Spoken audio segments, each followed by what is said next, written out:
বিদুরের খুদ যেমন তোর ভিক্ষার অন্ন তেমন। ভগবান কখনো কাউকে বলেন না যে আমাকে ক্ষীর ননি মাখন এনে দে। ভক্ত যদি ভক্তি ভরে একটা তুলসী পত্র দিয়েও সেবা দেয়, ভগবান তাতেই সন্তুষ্ট।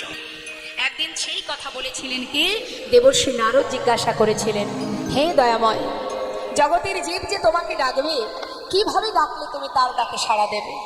প্রভু বলেছিলেন, শোনো দেবর্ষী, কেউ যদি ভক্তি ভরে আমাকে একটা ফুল দিয়ে ডাকে, আমি তার ডাকে সাড়া দেব। দয়াময়, তার কাছে যদি ফুল না থাকে? ভগবান বললেন, কোনো দুঃখ নেই, কেউ যদি একটা তুলসী পত্র দিয়েও আমাকে ডাকে, আমি তার ডাকে সাড়া দেব।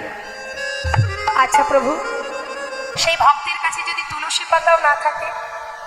প্রভু বললেন, তাতেও দুঃখ নেই, কেউ যদি আমাকে এক গণ্ডূষ গঙ্গা জল দিয়ে ডাকে, আমি তাতেই সাড়া দেব।